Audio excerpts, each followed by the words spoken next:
Hey, it's Liz D'Alto, and this is the Untamed the Wild Soul Woman podcast. From body image, sex, spirituality, money and relationships, to motherhood, creativity, business, communication, and desire, Untamed the Wild Soul Woman is the place to come for real stories and powerful advice to help you reclaim and redefine womanhood in the 21st century. Welcome to episode number 134 of the Untamed the Wild Soul podcast. I am your host, Elizabeth D'Alto, and today's guest is Jonathan Fields. Jonathan, God, you guys can just go to his website, jonathanfields.com/about, if you want to know all the amazing things this guy is up to. I'm going to tell you why I'm excited to have him on the show.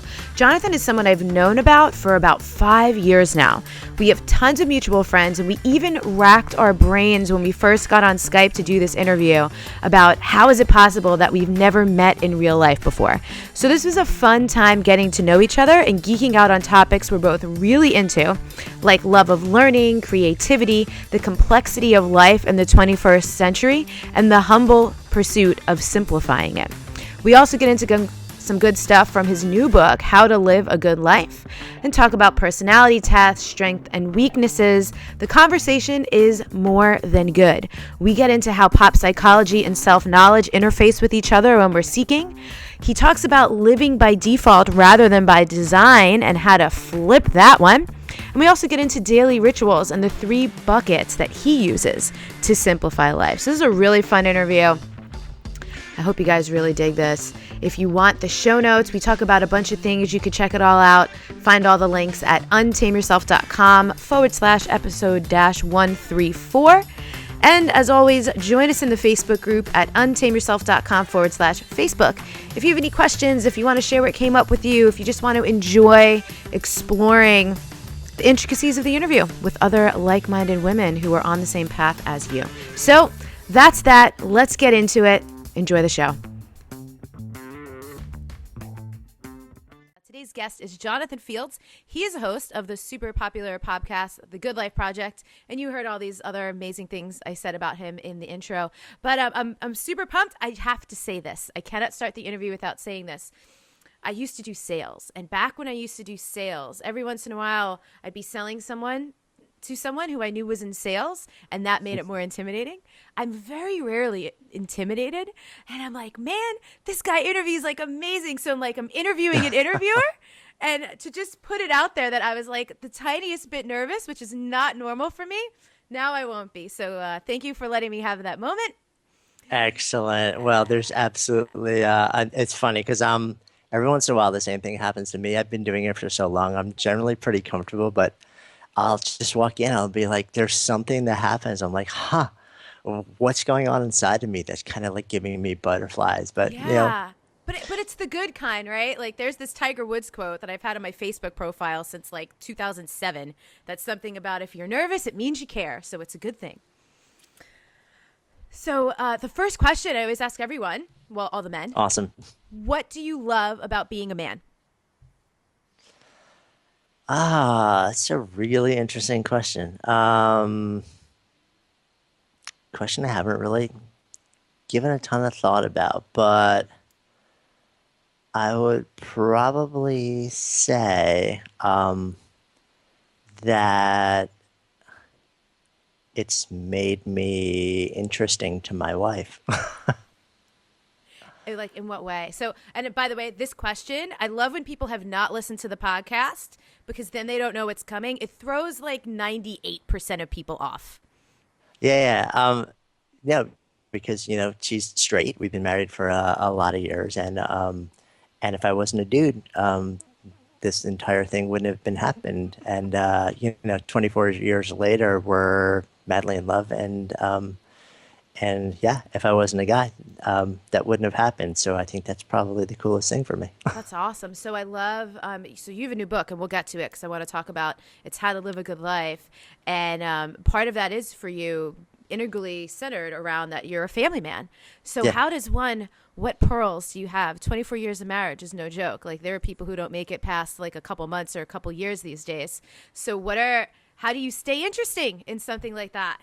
Mhm. Well, together 24 years and married 19 actually. But You know, it's funny. I've thought about this question. I've been asked it a handful of times over the years, and I'm always really hesitant to be somebody who actually feels like they have pearls to offer, Right. because I think part of it is, obviously, like developing a practice and being, compassionate, loving, respectful, and all the stuff that you normally hear, all the communication stuff. And at the same time, I think part of it is the fact that as you grow in a relationship, if you honor your individual commitments to evolve and become who you need to be as individuals, and that over a period of years and even decades ends up having you develop in a way where you're not only still compatible, but like still absolutely crazy about each other. Is there's a certain amount of fortune in that. There's a certain amount of serendipity in that as you honor your own independent past, your individual past, you're still massively built for each other, and it's a huge blessing that I don't think I or any other couple have entire control over. So I think there's a certain amount of work you can do, and I think there's a certain amount of just grace that sometimes happens. That's super cool because what I see this a lot where like one partner is really on that growth path and the other one isn't. And then that kind of causes like the fracture in the common path. And then, or when they're both on it and people go, oh no, and they like grow in different directions. And it's like, oh, we're no longer interested in the same thing. So I think that makes total sense that there would also be that grace that you've been doing this and continuing to grow and continuing to honor that. And for whatever reason, it's still compatible. Yeah. Congratulations. I mean, it was interesting too because I have, a background in the yoga world, and we've also run a lot of programs and retreats over the years where we would have one person in it, who was on this really committed growth path, and then one person who was kind of almost felt like they were on the outside. And it was always interesting to see how that dynamic works because it becomes, it's an inciting incident, and then you have to decide what it's inciting, what that moment is going to turn into. Yeah, and there's like literally infinite possibilities of where it can go from there. Yeah. So I'm super curious. I know I had started the book. I will out myself. I didn't finish it, but you mentioned I know, and I knew this about you that you had a background in the yoga world. I didn't know that you had also a background in gymnastics. So I'm super curious as a person who's had these relationships to your body, like a lot of physical endeavors who is also highly creative. Everything we do around here, a lot of it comes back to the body and the senses and helping people connect mind and body, which I know you talk about in the book. Has having those relationships, yoga, gymnastics, these other things, helped you as a creative? Helped you in your relationships? Like, how does that connection to your body help or not? Yeah, it's a really interesting question. I know I was an artist as a kid also. I was an artist as long as I've been sort of like deeply fascinated by human movement. And so it may be a little bit difficult for me to tease the two apart because my Yep. entire life they've been a part of my existence. Mm-hmm. But I think probably intuitively I would say that having just a strong sense for my body, for movement, for the way that sort of you can create in the physical plane has probably also allowed a certain amount of translation to sort of the artistic and the creative state. And I know they would come together as a gymnast when I was a kid. So a lot of what we did as gymnasts was visualization. There comes a time where your body can't take practice anymore. You're just pushing too hard. But what we learned really on, I mean, now there's a ton of research on this. I'm sure you know all this Yeah. stuff already about how visualization triggers the same neural pathways that the actual activity does. But we didn't know that scientifically back in the day, but we kind of like knew it intuitively. So, before we were going up on a routine, we would literally just kind of like close our eyes and go through the entire thing over and over and over and over and over in our head. And that triggers those same pathways. So it's this interesting thing because you're visualized, it's like a highly creative visualization state that also links to this somatic state. And so, yeah, I think there probably is like a pretty close tie in. But then you see, I'm fascinated by artists who lose control over their body. Not like an obsession, but when you look at certain people who either suffered illness or tragic accidents, to see how that changes their process, how they create, and sometimes how they see themselves and express themselves, and how they adapt and develop new ways to actually use their bodies to create is really fascinating to me. Do you have any examples of that? I can't think of anyone off the top of my head. Yeah, Chuck Close, and who, has largely changed. Well, he's had to because like he's lost a lot of physical ability in the way that he needs to create, and to see his work sort of like pre and post is pretty profoundly different. So he went from being somebody who's a hyper realist painter to somebody who does these sort of like really large scale kind of abstract things, and with a ton of self portraiture in there also. So it's just really, yeah, it's kind of interesting to see how there's a feedback mechanism between your body and your mind when it comes to any sort of creative process. It's so like I could geek out on how those things interact with each other till the end of time because it's so fascinating. Do you sense this is a highly intuitive and opinion question? My gut says there has to be some kind of healing in it for the creative to go, I'm impaired now or disabled or whatever, but I can still create. It might look different, but do you have any thoughts or ideas on that? Yeah, I mean, you would think so. I'm trying to remember if I've actually sat down and had conversations with people who've been through this very process and asked them that question. And I don't think I have, but I've certainly had the opportunity to spend some time learning from people who were, like some of the most iconic creative people in their lives and now are well into their later years and, have lost a certain amount of ability. And I don't think they think of it as something that's therapeutic. I think it's just they think of it as the thing that breathes them. And if there's a way that they can figure out how to continue to do that thing, no matter how it is, like they'll do it because it's just part of their DNA.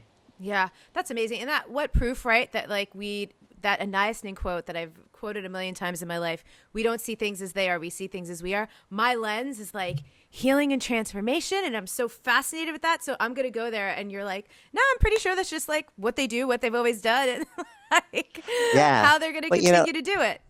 But it's a really interesting point, right? Because, I wonder if sometimes we try and overlay mysticism in things that are really just much more simple. Just what it is. Yeah. It's just sort of like human nature says that if there's something that you do that is somewhat magical to you, that defines you, that gives you a sense of grace and ease and calm while you do it, and allows you to feel like you're fully expressed in the world, you're gonna find ways to keep doing it. Yeah. And maybe there's some other, like sort of bigger thing that comes out of that, but yeah, it's funny. Increasingly, I think I turned 50 in the last year. And simplicity has become a really a defining ethos in my life, and I'm realizing that I've also probably, and a lot of people, we tend to create complexity where it doesn't exist. I think sometimes just because it also it lays a foundation for a certain amount of drama, which makes us feel alive if we don't have fulfillment in other parts of life. Oh my God. Okay, so this is a super great segue into the things I wanted to ask you about your book. I don't take a lot of notes and I don't do a lot of prep because I love the nature of the organically unfolding conversation. But I wrote down 4 things: buckets, simplicity, unplugging, creativity. So the simplicity thing, this has been huge for me this year around zooming out and going, man, it is complex to live in the first world in the year 2016. I was in a furniture store the other day and I'm like, really? There's this many couches to choose from? It felt insane to me. And like I was feeling overwhelmed. And I'm like, my real thought was, this is stupid. This is really dumb. Which is not like a big intellectual thought that I was having there. But so how do you talk about this a lot in the book. How do you simplify then? Things seem so freaking complicated all the time. Yeah, I think it's something I've been thinking about a lot. And my sense is actually that simplifying is not actually the challenge. The challenge is recognizing complexity in the first place. Cool. And I think we're so wrapped up in sort of moving through each day by default, by reaction rather than with intention, that we actually we never cultivate the ability to kind of hit pause, zoom the lens out, and just become aware what we're doing, why we're doing it, what it's adding to our lives, and what it's taking away from our lives. So, part of it is, once you reach that point where you see something that's, just adding layers of complexity and stress and angst to your life, like how do you actually do it? What's the system? What's the method? And there's so much sort of conversation and writing around that. And it's kind of funny because for me, I think that's actually the really easy part of the process. I think it's just that's where like once you see it, you know what to do about it. The much harder part of the process is we don't see it. That we spend so much time living by default rather than design that we don't ever actually take the time to see the sort of like layers of complexity that we just heap into our lives that make us really increasingly unhappy. And if you hit pause or develop stilling practices. So for me, I wake up every morning and I have a mindfulness practice. It's my bedrock. And, I did it originally for literally, I came to that practice on my knees to deal with some just really tough stuff I was going through. But what I found is that over a period of months and then years, it has just added so much space to my life. It's given me the ability to see what's going on and then kind of like, instead of just automatically reacting to it, just kind of pause for a moment and say, okay, so this is what's actually happening here. Like, what's my intentional response to this? How do I actually navigate this in a way that adds space and grace to my days rather than just keeps me in this maniacal sort of pace-filled stress state? So I think that's actually the real answer. It's not so much, what do I do? It's how do I actually cultivate the awareness to allow me to see what I'm doing to myself first. And then what do I do about it is actually a much easier answer. It's huge. Going into this year, I'm one of those people who picks a word for the year. And I'm also one of those people who doesn't follow even my own rules. So I had 3 words going into this year. And it was space, devotion, space, and grace. I'm going to devote myself to space to leave room for more grace. And I love that so much because it really wasn't until this year that I was able to notice the complexity. And to go back to something you said earlier, or the actual addiction to chaos and drama. It is such, especially those of us who, like you said earlier about like laying mysticism over something or over, I'll put my own term on it, over spiritualizing things. I'm so guilty of that. It's such an indulgence because for me, it's so fun. It's so fun to be like, ooh, what might this mean? Like, if for people watching, you could see all of Jonathan's books behind him. Like, I want to know what all the books are. Like, I'm such a learner. And sometimes that's amazing. And sometimes it's the biggest distraction there is. Because we're not just allowing stuff to just be simple the way it might be. So can you tell people, and again, it's in the book, you guys I'm going to ask Jonathan some questions about the book, but just get the friggin' book so you can like really dive in and like highlight it and take the notes and get it for yourself. And what is so funny and ironic is your bucket system is a simpler version of something I do in my retreat weekends called like a life inventory. I literally make people I basically have like 7 buckets and I don't name them. I make people name them themselves. And you're like, here's 3 simple buckets. I named them for you. Just fit your stuff. So you're already killing it. Yeah. Well, I mean, it is so funny. Like and I think sometimes also like some of us, I mean, it sounds like you're kind of like wired to love a bit of the chaos and to love like the deep dives and the complexity. So there's probably like this duality going on inside of you in that like one of the things that lights you up is going deep into this and actually exploring nuance. And at the same time, like that, it's like there's the light side and the shadow side of everything that we do. Like the shadow side of that is you can go really down the rabbit hole and it can be so much fun that you can start heaping a whole bunch of stuff onto it and then make it where it actually starts to drag you down rather than fill you up. Yes. So, yeah, I mean, the idea with the buckets for me was that, there's certainly no lack of, like books on human potential in the world right now. Yeah. So, but if you look at it, over thousands of years, the human condition itself really hasn't gotten a whole lot better, So what I kind of like, my belief is that we've kind of know what to do to live good lives, and we've probably known for thousands of years. We just don't do it. So the question for me is, well, like, why don't we? And the answers that I come up with over time, like one of them has to do with the fact that there, like a lot of what we know to do is delivered with a level of complexity and heaviness and burden that it just feels like I have to memorize a new system and all these rules and create a structure and create all this process. And so nobody does it. And So when I was thinking about the book, because trust me, I've gone through iterations of like 12 buckets, buckets, like 9 layers with outlines and substructures, because I'm a total geek. I love Yeah. learning. I mean, these books are just like one bookshelf out of many. Yeah. And I geek out on going deep on stuff like that. But I also really, I really believe that creating a really, really, really simple model that people can hear once, they'll get an immediate visual, they'll remember it forever. And more important, probably, is that it's immediately actionable. They can actually use it to guide their behavior. Those are things that are really, really, really important to me because I don't want to create something that just layers on top of everything else. I agree.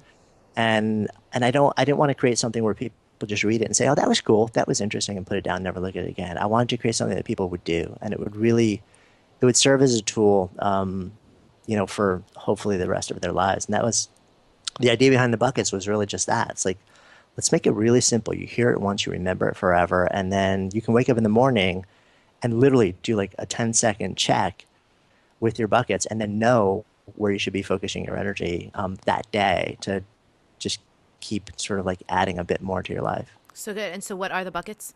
Yeah, so the buckets are vitality, connection, and contribution. So vitality is fundamentally it's about optimizing your state of mind and body. And I don't talk about those two things as separate because the research is just crystal clear right now that they're not separate in They're any not. way. So to me it's incomprehensible to talk about them as separate things.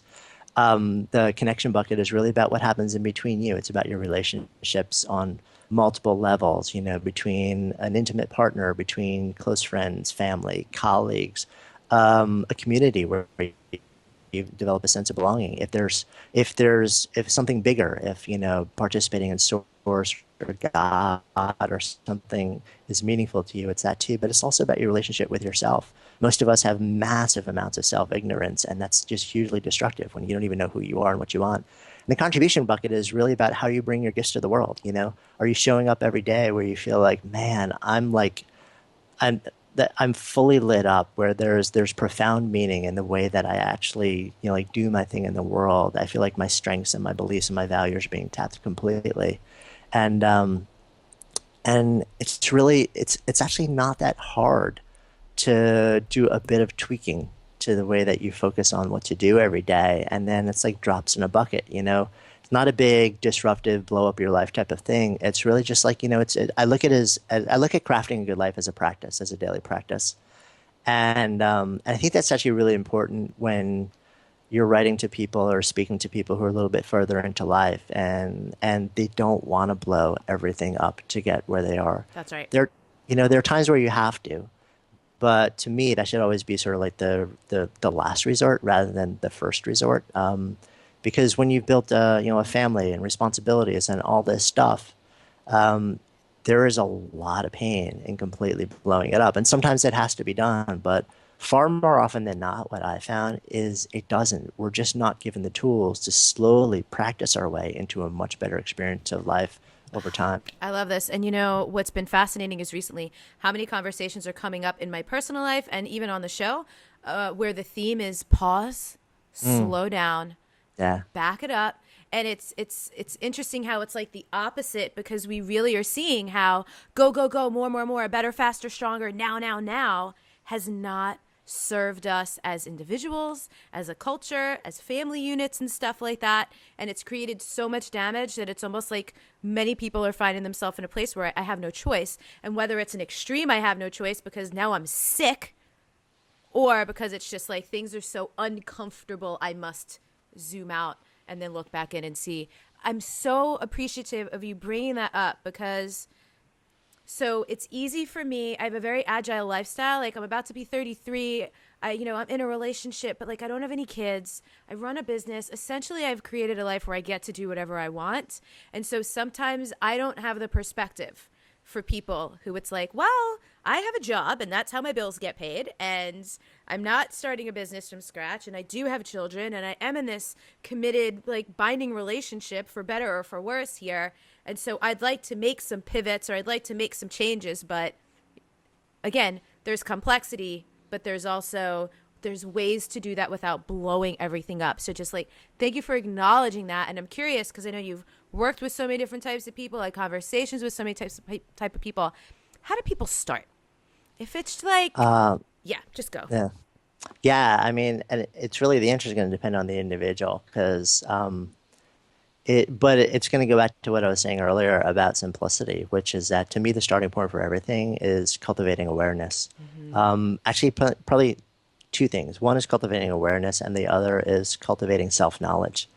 You've got to actually develop the skill to see what's really happening rather than see through layers of veils and layers of illusion and layers of muck. And you actually have to develop the ability to ask the question, like, is this the story or is this just my story that I happen to be telling about it right now because it allows me to either take action or not take action and feel okay about that. So I think that's one. Like one is always starting to develop an awareness practice. I mean, in all the programs that we've run through the years, even like entirely business focused ones, we pretty much always required people to develop mindfulness practices. And the reason is because without that, it's sort of like, I look at business and entrepreneurship and careers as being very personal. And I know that there's supposed to be a divide, like business and personal. To me, it always is. And so, you can't make decisions that really without first being able to be aware of what's happening. And then the second thing after that is self-knowledge. You know what I was saying? It's so interesting to me that you can go to university in the United States and pretty much most other countries from what I've seen, and you can take astonishing classes with amazing professors in to gain a certain amount of domain experience and intelligence and expertise and knowledge. But there are very few practices or very few classes, very few degrees or programs that will allow you to gain that same level of knowledge about you, about who you are, what matters to you, what your strengths and gifts and talents are, what you believe is critically important, what relationships and how you want to relate to the world. It's sort of like, you're left to do that with a coach or a therapist on the side if that's something that you feel you need to do. And generally, you do that as a part of navigating crisis, rather than no, actually, this could and should be a critical part of the education of every human being who has access to some sort of educational system. What's interesting is in the Western world, it's not really part of it. If you look at Eastern world, Eastern philosophy, and Eastern training, that's where you start to see deep sort of contemplative practices have been an essential part of this for a really long time. And then if you go back to the ancient Greeks, and the Stoics, and like this was all part of like deep exploration of you as a human being and your role in society and civics. You didn't get out of school without going there, and it's kind of been stripped from the way that we're taught to learn these days. And so a lot of us are walking around both unaware of everything that happens to us, and also once we become aware, one of the first things we become aware of is I have no idea who I am or what I care about, and then we get dropped into the classic existential crisis, right? Totally. Um, the midlife crisis is not a crisis of money. It's not a crisis of belonging. It's not a crisis of relationships. It's a crisis of meaning, and that's because we've never actually stopped to figure out who we are. Yeah. A couple years ago, I started to notice that most of my clients were 10 to 20 years older than me. And I was Interesting. becoming a little self-conscious, like, can I help these people? Like, who the hell wants to Yeah, yeah. like work with a 30-year-old when they're 45? But it was a non-issue because this is the thing I've been geeking out on forever, the self-knowledge part, that like the who am I? What am I here for? What's going on? And I'd love to hear, I know a lot of my ways to that have been, I love typologies. I love personality tests, Myers Briggs, Enneagram. Human design is my most recent favorite because it's the most in depth and it's a huge rabbit hole. Astrology, soul energies. I think one of the big keys is not getting sucked into any of it too deep that then you put yourself in a box and you're like, well, this is just how I am. But it's helped me enormously as an entrepreneur, as like a daughter, a sister, a girlfriend, like everything to be like, oh, these are kind of like the basics of who I am. And then maybe I can address, do I want to change that? Is it worth putting in the time, effort, and energy? But how have you pursued or found self-knowledge, and or how do you help other people do it too? Because I know that's probably a large part of your programs. Yeah. Yeah, I mean, to a certain extent with the programs, yeah. So there are a couple of really basic metrics. Like you said, there's some great typing tests or assessments out there. I mean, where I'm a big fan of there are two types of strengths tests that have sort of like risen to the top these days. One is what most people know as the Strengths Finder, Yeah. and there's a lesser known one sort of like in popular culture, but one where in academic worlds, it's the one that started everything in the strengths world, and that's the VIA Strengths Indicator. Oh, I've never heard of that. It comes out. It was the one that was developed originally by Martin Seligman and Chris Peterson out of UPenn, who are sort of like Seligman is like the father of positive psychology. He basically like kicked off the entire movement, and they started exploring virtues. So it's a strengths assessment which is based more on sort of like the fundamental human virtues, and similar to Strengths Finder. You get a ranking from like 1 to 25, and you look at the top five, and these are essentially like your top five strengths. But it's less about your gifts, which is your gifts and talents, which is more what the Strengths Finder tends to be based around. It's more about like the fundamental virtues, the defining traits of who you are as a person. So and the nice thing about that one too is it was started, and I think it's actually still a part of an ongoing research project. So you could go online, register, and take the entire thing for free. Cool. So yeah, it's actually a great indicator, and it's one of the things that I sort of recommend in one parts in the book is that it's a great starting point. I think StrengthsFinder is great also. It sort of takes a different lens on okay, these are my gifts and my talents, and this is that. But and then fundamentally, the idea beyond that is okay, once you know that stuff, what do you do with them? And the idea is that you build as much of the way you contribute to the world around your ability to leverage those things as much as humanly possible. And it really comes out of the world of positive psychology, which is based on the idea that, psychology started out almost entirely focused on getting people from, quote, broken to baseline. And Seligman took over the APA and basically as the president, and he stood before them, and in his inaugural talk, he said, gentlemen, we have baked a cake that's half baked. It's time to bake the other half. And he basically proposed that taking people from baseline to flourishing actually really matters. That there is something really important and powerful about that, and that's where what started as really a fringe like maverick movement in psychology has become like a big mainstream part of the field, and the strengths assessments really come out of that space, and I think they can be super valuable. So that's something I look at also, and then it's just asking some really fundamental questions. Some of the work that we do in programs involves you sort of drilling into the question, what's important to you in the way that you live your life? What's important to you in the way that you feel like you want to move from where you are now to where in your mind you have this inner knowing that you could be.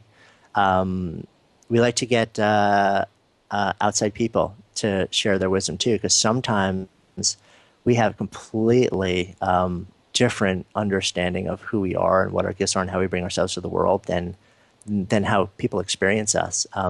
One of the things that actually kicked off the Good Life Project was a experiment that I did with a bunch of friends, about 40 people from what I remember. I sent them an email. I called it my killer app email. And I basically had them answer two questions. I said, what do you see me as being really good at? And then what do you thank me for?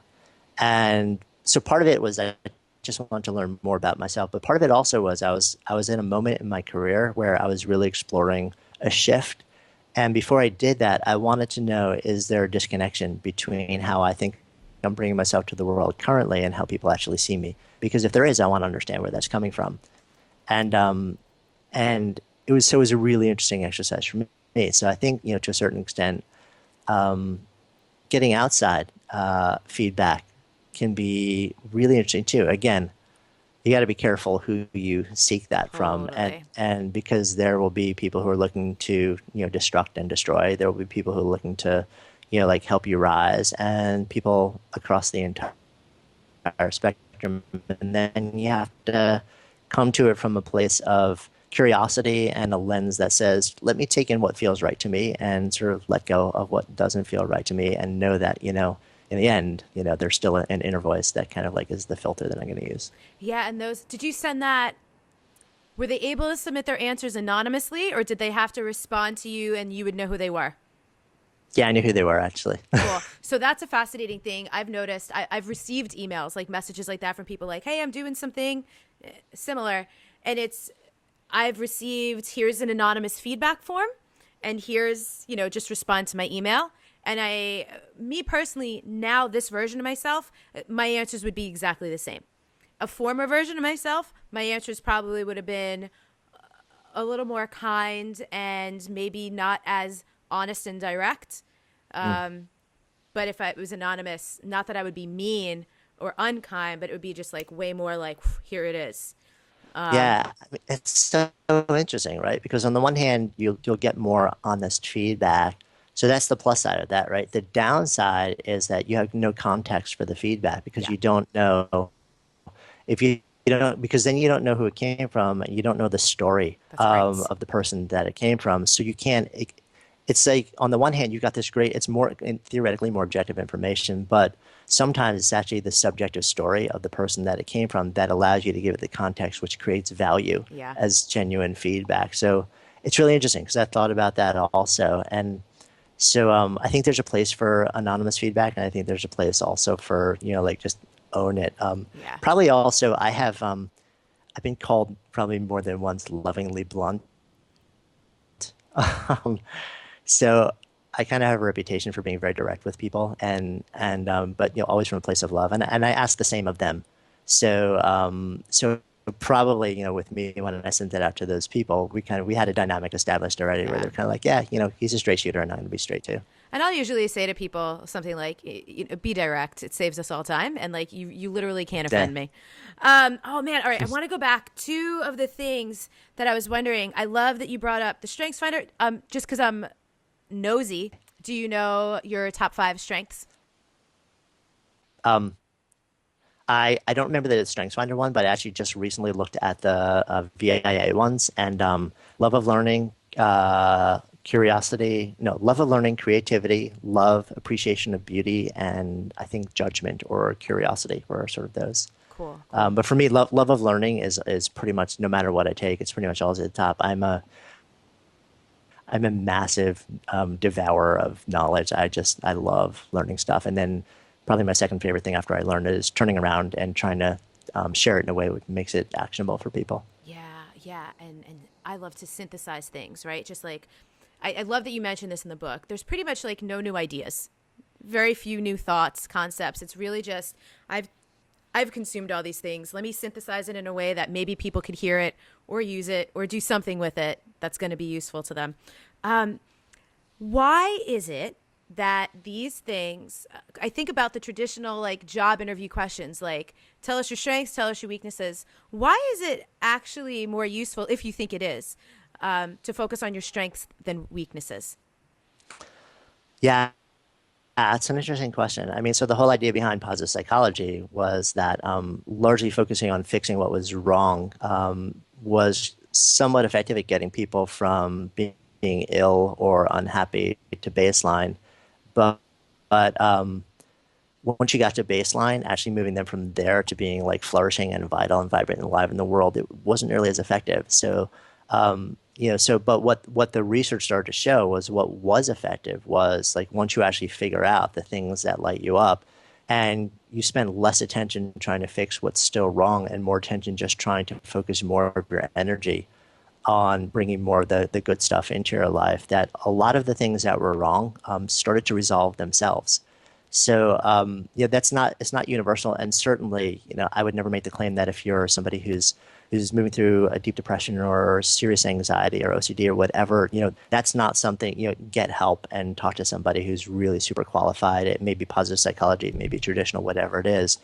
But in sort of like the higher parts of Maslow's hierarchy, it seems like what people are finding is that there tends to be more traction and more growth when you really start focusing on building around what's right rather than fixing what's wrong. But I think you can also do both. I think you can continue to say, hey, let me build as much as I can around what's right. And if there are sort of easy wins, if there are ways to resolve stuff that's just kind of not resolving on itself, it doesn't necessarily have to be where you're focusing on one exclusive of the other. Yeah, yeah. Something I ask people actually a lot when I do my life inventory thing is like, cool, now that you've got these categories, which one is currently has the potential to bring all the rest up with it?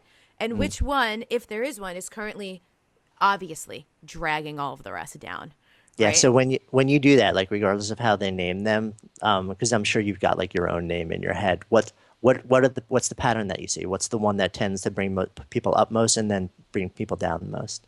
Relationships. It's Uh, relationships. Interesting. There's On the usually positive and the negative? No, usually on the negative. There's usually something going on. It's at work, it's with a coworker, or it's in their personal Huh. relationship, or with something with a family member in some way, shape, or form. It's usually a relationship is what a great question. I never thought about it before, but it's so obvious.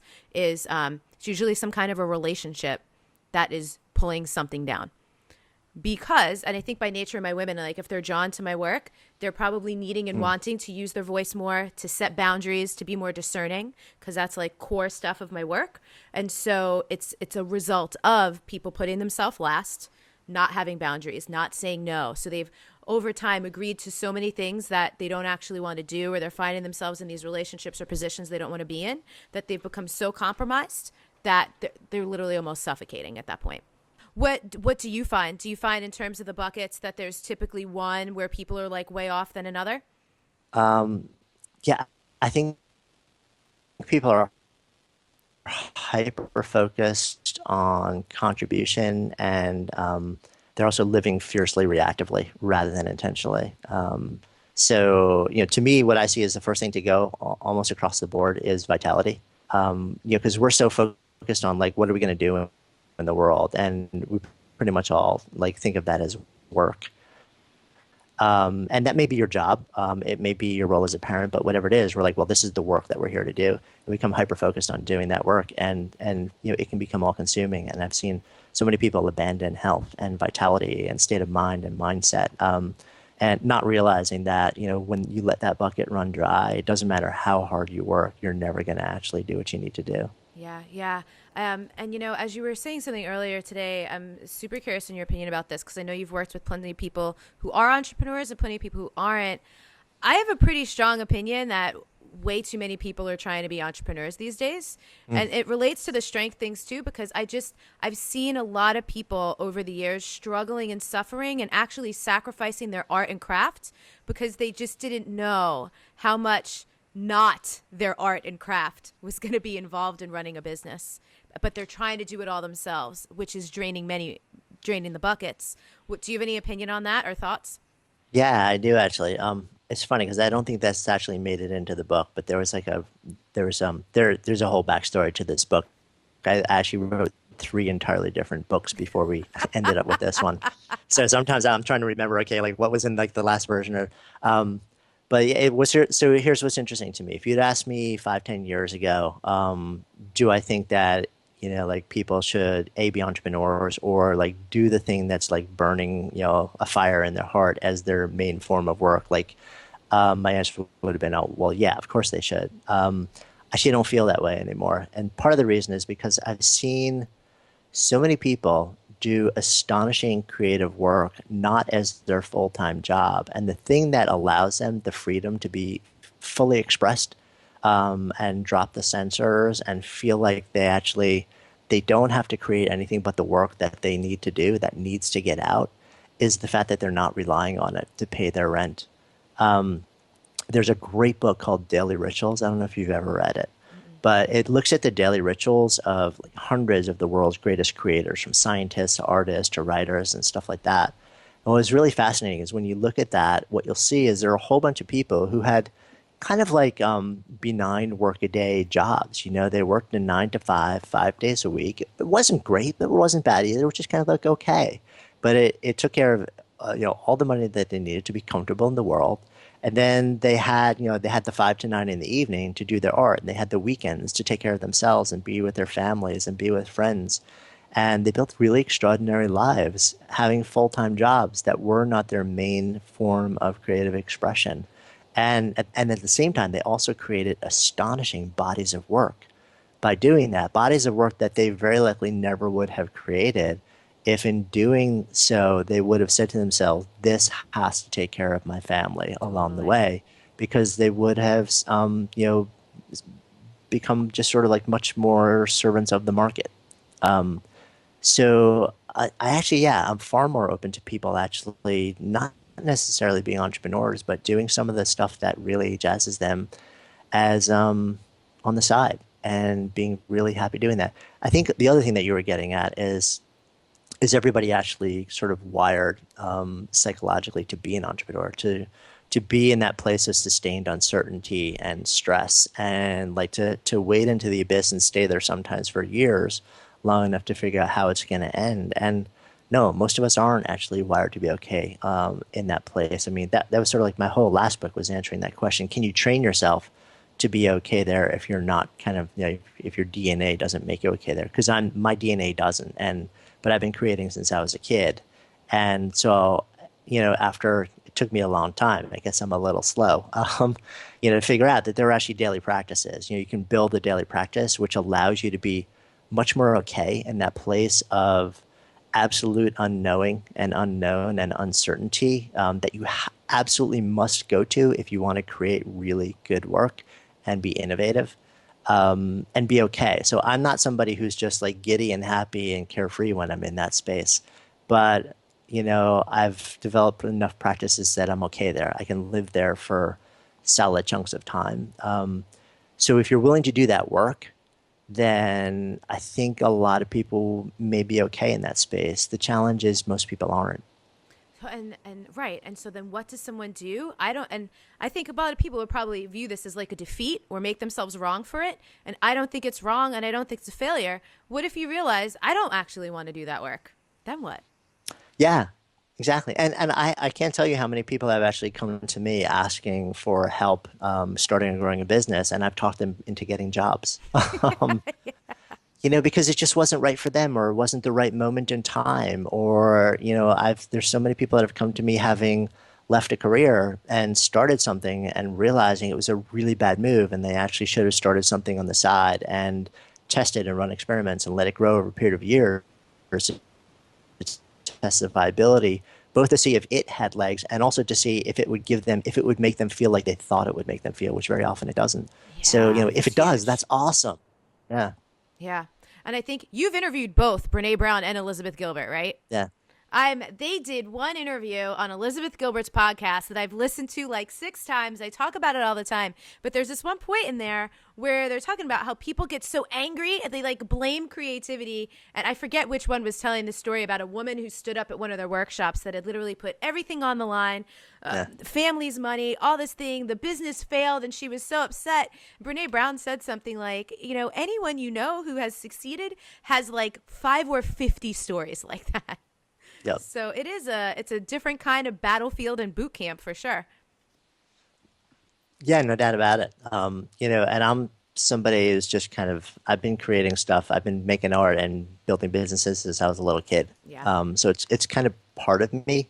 It's what I'm here to do. At the same time, it's taken a really long time to figure out how to be okay doing that. So there's been a lot of blood in the water along the way. Yeah. Well, and I think what's fascinating too, and in the book, I know you give tons of practices, which I love, tons of actionable things, the mindfulness practice. I know you saw this on Instagram because you commented on it, but I'm like, I loved this because sometimes I like to talk about, all the stuff that gets labeled as new age is often actually really old. So you're Yeah. like, mindfulness, the latest thing that's been around forever. That's like the hot new thing in quotes. Yeah. But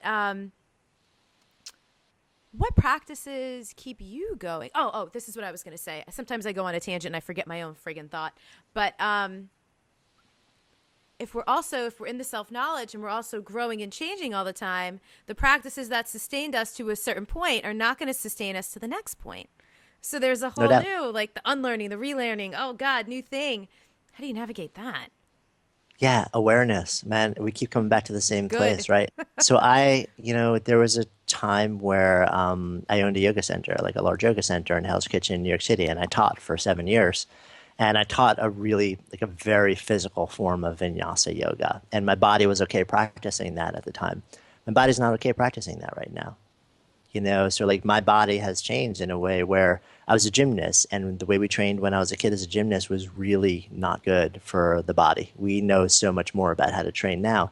So I have, a shoulder that's been reconstructed twice. I have parts of my body that have been rehabbed. So I'm at a point in my life where I'm like, you know what, that form of practice, the form of practice that felt good to me for a certain season, started to not feel good to me anymore. And I could, so I had a choice to make. Either I keep pushing through and just like, leaning into the pain of it and hoping and praying it'll pass, or I kind of like hit pause and say, well, what's really happening here? And, maybe I'm just at a point where the practice as it stands is no longer serving me and my needs as I'm sort of like growing and changing, and I have to change my practice. So yeah, I think it's a really good idea to keep checking in and figuring out, are the practices you have serving you really well? And if not, change them. I mean, I've, I've experimented with so many different things. Yeah. I'm like skeptically open. Yeah, I'm a New Yorker and a former lawyer in a very past life, right? So I'm always going to try and deconstruct what's legitimate and what's not.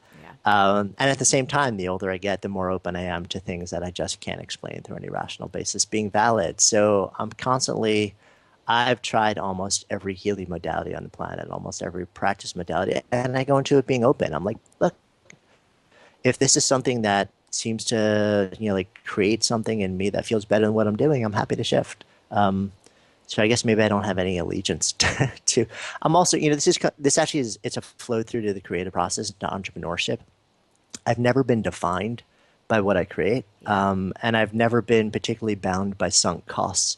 So I don't care how much, if I put a ton of money into something because I think it's going to work, and then as I do it, the market starts to show me it's actually really not going to work.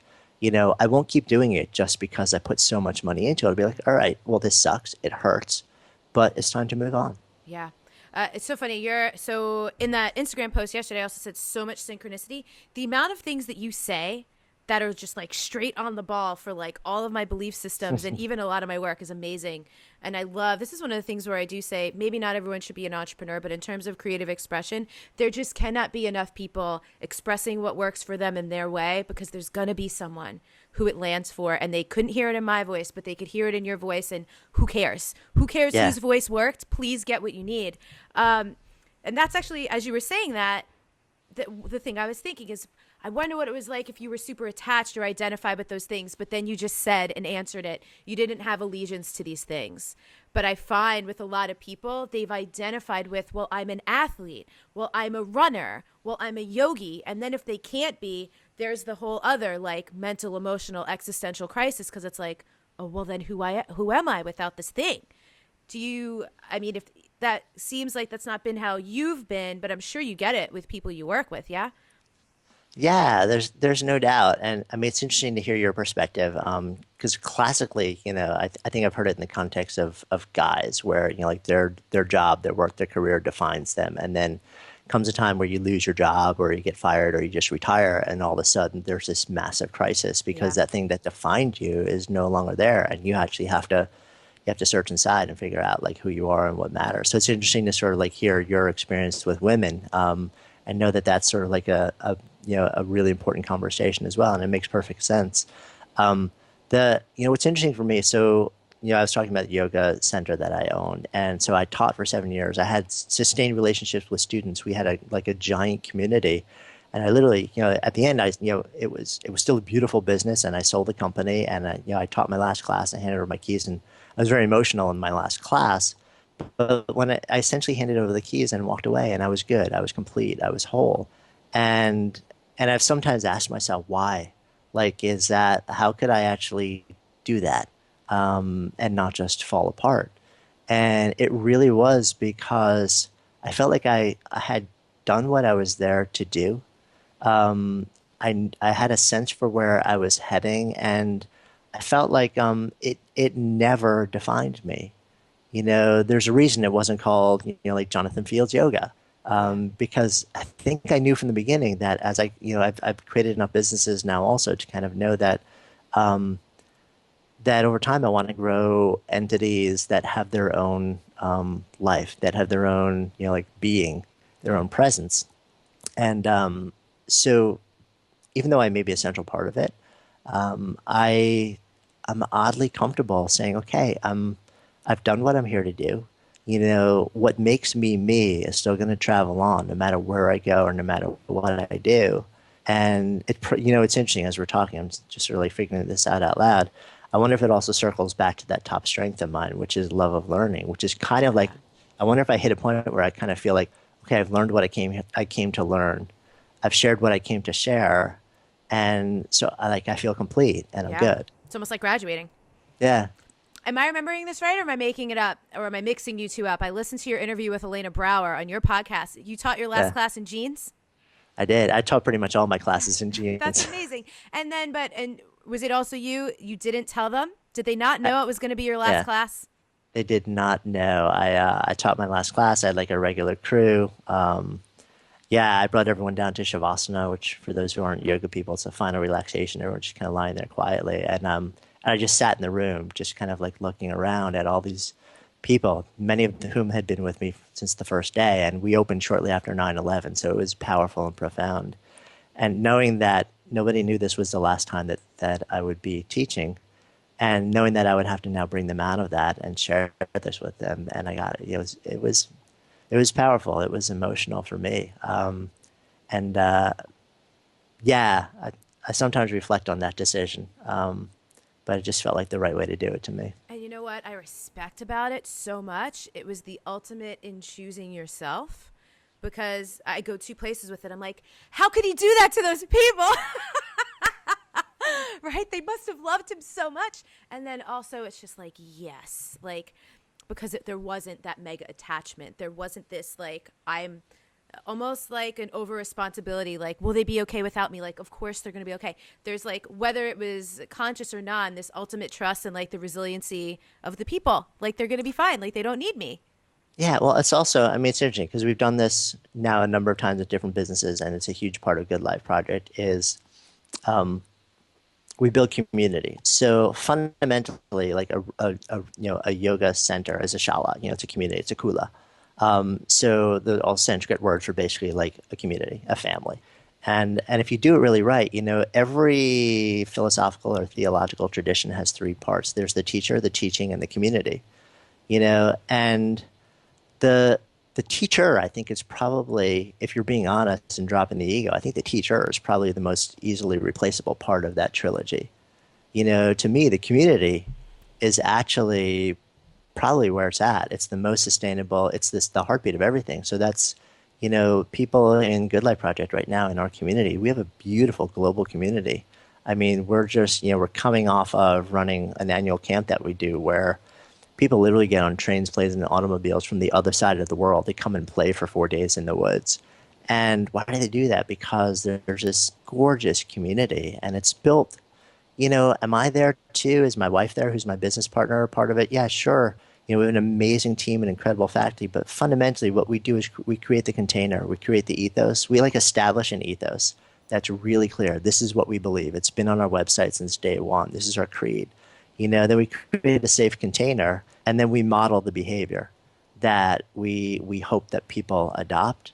And stunning things happen, and people realize pretty quickly, like, they didn't come to see us. They come to be with other people who are like them. I love that. I love it so much. Something I'm really coming into this year is just like how clear and true it is that, like, it's not about me. It's just not about me. And the more not about me it can be, the better for everyone involved. So is there anything, as we wrap up, is there anything I didn't ask you about the book that you would like to share? No, I mean, I'm not, I don't feel a really big need to push the book. I'm just really grateful to have an awesome conversation. Great. I always like to check because some people are like, Yeah, yeah.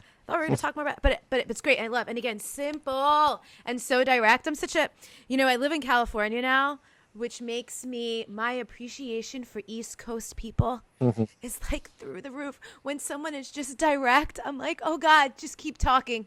Keep using your words that are, I know what they mean. Because sometimes out here I'll talk to someone sometimes. It's like they're talking for 5 or 10 minutes. I'm like, I have no idea what you just said. It's super entertaining. So I soak up the East Coast people.